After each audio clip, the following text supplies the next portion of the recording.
ಕರ್ನಾಟಕ ಸರ್ಕಾರ ಮತ್ತು ಕರ್ನಾಟಕ ರಾಜ್ಯ ಕ್ರಿಕೆಟ್ ಸಂಸ್ಥೆಯ ಕೋಲ್ಡ್ ವಾರ್ನಿಂದ ಐಪಿಎಲ್ ಬೆಂಗಳೂರಿನಿಂದ ಬೇರೆಡೆ ಸ್ಥಳಾಂತರ ಸಾಧ್ಯತೆ ಹೆಚ್ಚಿದೆ.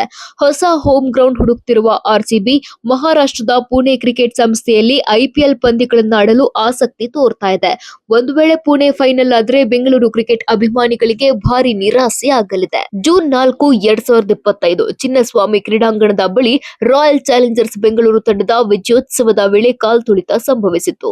ಈ ದುರಂತದಲ್ಲಿ 11 ಮಂದಿ ಮೃತಪಟ್ಟಿದ್ರು ಮತ್ತು 50ಕ್ಕೂ ಹೆಚ್ಚು ಜನರು ಗಾಯಗೊಂಡಿದ್ರು. ಈ ದುರ್ಘಟನೆಯ ಬಳಿಕ ಐಕಾನಿಕ್ ಚಿನ್ನಸ್ವಾಮಿ ಕ್ರೀಡಾಂಗಣದಲ್ಲಿ ಒಂದೇ ಒಂದು ಅಂತಾರಾಷ್ಟ್ರೀಯ ಪಂದ್ಯ ನಡೆದಿಲ್ಲ. ಇದೀಗ ಬೆಂಗಳೂರು ಐಪಿಎಲ್ ಆತಿಥ್ಯವನ್ನು ಕಳೆದುಕೊಳ್ಳುವ ಭೀತಿಯಲ್ಲಿದೆ. ಹಾಗಾಗಿ ಆರ್ಸಿಬಿ ಫ್ರಾಂಚೈಸಿ ಹೊಸ ಹೋಮ್ ಗ್ರೌಂಡ್ ಹುಡುಕಾಟ ಶುರು ಮಾಡಿದೆ. ಸದ್ಯ ರಾಯಲ್ ಚಾಲೆಂಜರ್ಸ್ ಬೆಂಗಳೂರು ತಂಡದ ಮುಂದಿರೋ ಫಸ್ಟ್ ಚಾಯ್ಸ್ ಗ್ರೌಂಡ್ ಅಂದ್ರೆ ಅದು ಮಹಾರಾಷ್ಟ್ರ ಕ್ರಿಕೆಟ್ ಸಂಸ್ಥೆಯ ಪುಣೆ ಸ್ಟೇಡಿಯಂ. ಪುಣೆಯಲ್ಲಿ ಆರ್ಸಿಬಿ ಪಂದ್ಯಗಳನ್ನು ನಡೆಸಿದ್ರೆ ತಂಡಕ್ಕೆ ದೊಡ್ಡ ಲಾಭವಾಗಲಿದೆ. ಯಾಕಂದ್ರೆ ಆರ್ಸಿಬಿ ಪಂದ್ಯಗಳನ್ನ ನೋಡಲು ಸುತ್ತಮುತ್ತಲಿನ ರಾಜ್ಯಗಳ ಅಭಿಮಾನಿಗಳು ಪುಣೆಗೆ ಆಗಮಿಸುತ್ತಾರೆ ಅನ್ನೋದು ಆರ್ಸಿಬಿ ಫ್ರಾಂಚೈಸಿ ಮಾಲೀಕರ ಲೆಕ್ಕಾಚಾರ.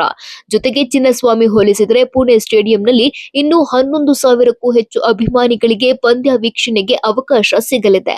ಹಾಗಾಗಿ ಪುಣೆ ಬೆಸ್ಟ್ ಚಾಯ್ಸ್ ಅನ್ನೋದು ಆರ್ಸಿಬಿ ಮಾಲೀಕರ ಅಭಿಪ್ರಾಯ.